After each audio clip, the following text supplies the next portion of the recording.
aesthetic of like porcelain skin and the white dresses, and there's like a real kind of like underarching sense of like purity, and how that in itself is like deeply problematic.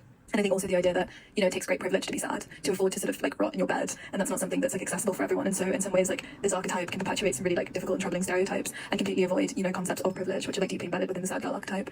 All's well and good until you can't make it to your shift because you're sick. Working class people cannot afford to be sick. But also, like, women of color, where do they fit into this? Because I know, like, the Indian and also the African community, there isn't a focus on sickness or thinness. In fact, it's actually a privilege and also like a standard to be healthy. Aesthetics and the sad girl archetype as both a product and a side effect of internet culture, and the way that these types of archetypes and tropes are perpetuated through things like memes or discourse or even policy, and really kind of talk about whether that's kind of helpful for destigmatizing things like mental health, or whether it perpetuates tropes that are quite difficult to kind of unpick, and whether it potentially can kind of delegitimize or sexualize things like mental health, which are so prevalent now feel in their adulthood that they have to prove their functionality. So the origin, obviously you guys feel free to add as well, but I think that the origin really of like the sad girl archetype and aesthetic is not to be cliche, but it is like a product of the patriarchy to an extent, because it's kind of like born of this idea of like women being kind of like fragile and associating like women's mental health either to like hysteria or like mania, or, you know, aestheticizing it or sexualizing it, which is kind of what we've discussed. So I'd say like its origins are probably, you know, from kind of like patriarchal norms and even things, you know, like policies like pertaining to like mental health and the body, as well as just kind of like culture at risk of turning like mental health into something that's like ultimately like quite, you know, like an aesthetic and something that's like sweet and like cutesy and has its own kind of like visual brand, which is obviously like deeply problematic.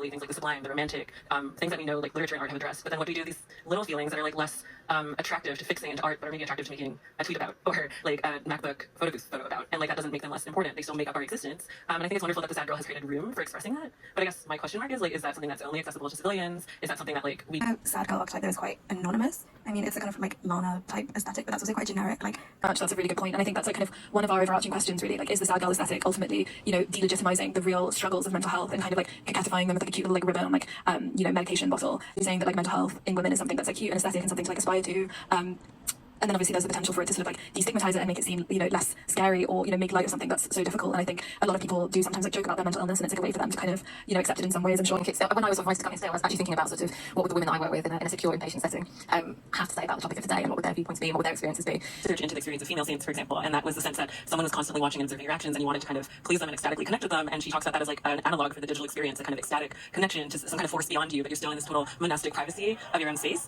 And that's what Brittany is definitely accessing. There's something kind of ecstatic about this like whirling and like spinning and